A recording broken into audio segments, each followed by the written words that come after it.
এখানকার জনশ্রুতি বা স্থানীয় লোকজন কি বলে, স্পষ্ট প্রমাণ আছে যে আসলে এটা বেহুলার বাসর ঘর।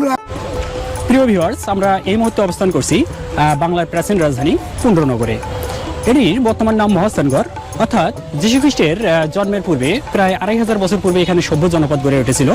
প্রত্নতাত্ত্বিক নিদর্শন থেকে সেই ধরনের প্রমাণ এখানে পাওয়া যায়। তাছাড়াও 2016 সালে এই অঞ্চলকে সার্কের সাংস্কৃতিক রাজধানী হিসেবে ঘোষণা করা হয়। প্রত্নতাত্ত্বিক এই অঞ্চলে বিভিন্ন সময়ের অনেক রাজারা শাসন করেছেন, অর্থাৎ মৌর্য, গুপ্ত, পাল, সেন এবং সামন্ত রাজারা এখানে শাসন করেছেন। সেই থেকে আমরা জানতে পারি এখানে তাদের যে রাজধানী ছিল, সেখানে তাদের এই রাজধানী অনুসারে তারা বিভিন্ন ধরনের সভ্যতা গড়ে তুলেছেন। তা অনুসারে আমরা এই অঞ্চলটির একটি সমৃদ্ধ ইতিহাস খুঁজে পাই।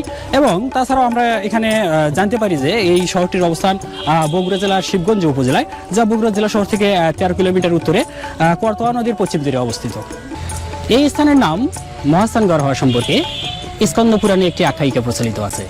ধারণা করা হয় বিষ্ণুর অবতার পরশুরাম তার সিদ্ধি লাভের জন্য করতোয়া নদীর তীরবর্তী এই অঞ্চলকে বেছে নেন এবং এখান থেকেই তিনি তার সিদ্ধি লাভ করেন। সিদ্ধি লাভ করার পর পরবর্তীতে তিনি এই স্থানের নাম দেন মহাস্থানগড়। কিন্তু তৎপরবর্তীকালে আরও কিছু সময় অতিবাহিত হওয়ার পর এখানে পুণ্ড্র রাজ্যের রাজধানী স্থাপিত হয়, যার ফলে এর নামকরণ করা হয় পুণ্ড্রনগর কিংবা পুণ্ড্রবর্ধননগর। প্রিয় ভিউয়ার্স, আপনাদের অবগতির জন্য জানিয়ে রাখি, এই মহাস্থানগড় অর্থাৎ প্রাচীন পুণ্ড্রনগর রাজ্যের যে রাজধানী, সেখানে অনেকগুলো প্রত্নতাত্ত্বিক স্থান আবিষ্কৃত হয়েছে। তন্মধ্যে উল্লেখযোগ্য মহাস্থানগড়ের এই সীমানা প্রাচীর, রাজা পরশুরামের রাজপ্রাসাদ, মানকালীর ঢিবি, গোবিন্দ ভিটা, গোকুলমেদ, জিয়ততুল্য ছাড়াও অসংখ্য প্রত্নতাত্ত্বিক স্থান এখানে আছে, যেগুলো পর্যটককে খুবই আকর্ষিত করে। প্রিয় ভিউয়ার্স, আজ আমরা এসেছি একটি বিশেষ প্রত্নতাত্ত্বিক স্থান, এই গোকুলমেদ। তবে স্থানীয় জনশ্রুতি অনুসারে এটি বেহুলার বাসর ঘর। কিন্তু আসলে কি এটি বেহুলার বাসর ঘর নাকি অন্য কিছু, জানতে হলে দেখতে থাকুন। আমরা শুরুতেই জানবো যে এখানকার জনশ্রুতি বা স্থানীয় লোকজন কি বলে। আচ্ছা চাচা, আপনি তো জানেন যে এটি বেহুলার বাসর ঘর, কিন্তু ইতিহাস বলছে এটি আসলে একটি বৌদ্ধ মঠ ছিল, অর্থাৎ প্রাচীন শিক্ষা কেন্দ্র ছিল। আপনার জানা মতে আপনি কি জানেন? বেহুলার বাসর ঘর চাঁদপুর সদাগরের বাড়ি, বাসবাইনা সদাগরের বাড়ি আছে। ও এটা নাকি তৈরি করছে বিশ্বকর্মা, সে তারও বাড়ি আছে। হ্যাঁ, ওইগুলো নেতায় পনির ঘাট আছে, বহু আর কি। এটা অনেক আগেকার পুরাতন ঐতিহাসিক।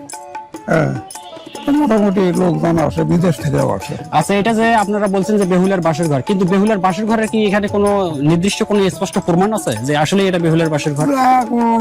এভাবে আমারও তো যেহেতু 100 বছর আগেকার ইতিহাসিক, অর্থাৎ আপনারা বহুদিন থেকে শুনে আসতেছেন যে এটা বেহুলার বাসর ঘর, সেই অনুসারে এটা চলতেছে ভবিষ্যৎ প্রজন্মের কাছে। এবার জানা যাক ইতিহাস কি বলে। বাংলাদেশ প্রত্নতত্ত্ব অধিদপ্তরের মতে খ্রিস্টপূর্ব 7ম শতাব্দী থেকে 1200 শতাব্দী পর্যন্ত এই মঠটি নির্মিত হয়েছিল। তাদের ধারণা অনুসারে এখানেই বেহুলার বাসর হয়েছিল। সেটি আসলে সেন যুগের অনেক পূর্বেকার ঘটনা। তবে বর্তমান গবেষকদের মতে 809 থেকে 847 খ্রিস্টাব্দের মধ্যে এটি নির্মিত হয়েছিল এবং তাদের ভাষ্যমতে এটি আসলে বেহুলার বাসর ঘর নয়, এটি একটি বৌদ্ধ মঠ। এখানে বহু গর্তযুক্ত একটি প্রস্তরখণ্ডের সঙ্গে ষাঁড়ের প্রতিকৃতি অঙ্কিত একটি স্বর্ণপত্রের সন্ধান পাওয়া গিয়েছিল। সে থেকে ধারণা করা হয় এটি আসলে একটি বর্গাকার শিব মন্দির ছিল। এই অঞ্চলে চীনা পরিব্রাজক হিউয়েন সাং 639 থেকে 645 খ্রিস্টাব্দের মধ্যে ভ্রমণে এসেছিলেন। তার ভ্রমণের ধারা বিবরণী থেকে যেটুকু আমরা জানতে পারি, তিনি এই অঞ্চলের পল্লী প্রকৃতি এবং মানুষের জীবনযাত্রা নিয়ে তার ভ্রমণের ধারা বিবরণীতে আসলে লিখেছেন। সে থেকে আমরা জানতে পারি যে আসলে এই অঞ্চল একসময় বৌদ্ধ শিক্ষার জন্য খুব সুপ্রসিদ্ধ ছিল এবং চীনা পর্যটকগণ কিংবা পরিব্রাজকগণ কিংবা ভিক্ষুরা এই অঞ্চলে আসতো বৌদ্ধ শিক্ষার জন্য এবং এখান থেকে বৌদ্ধ শিক্ষা গ্রহণ করে দক্ষিণ এশিয়ার বিভিন্ন দেশে ছড়িয়ে পড়তো। সেই থেকে আমরা ধারণা করতে পারি এটি আসলে বেহুলার বাসর ঘর নয়, এটি একসময় ছিল বৌদ্ধ শিক্ষা কেন্দ্র, অর্থাৎ বৌদ্ধ ভিক্ষুদের একটি মঠ। প্রিয় ভিউয়ার্স, এবার আপনারা স্বয়ং বিচার করুন।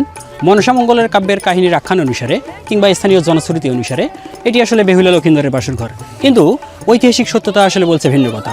ঐতিহাসিক সত্যতা অনুসারে এটি আসলে একটি বৌদ্ধ মঠ ছিল, অর্থাৎ বৌদ্ধ শিক্ষার প্রাচীন কেন্দ্র ছিল। আমি কিন্তু ঐতিহাসিক সত্যতাকেই বেছে নেব। আপনারা আপনাদের মূল্যবান মতামত কমেন্টে জানাবেন। ধন্যবাদ।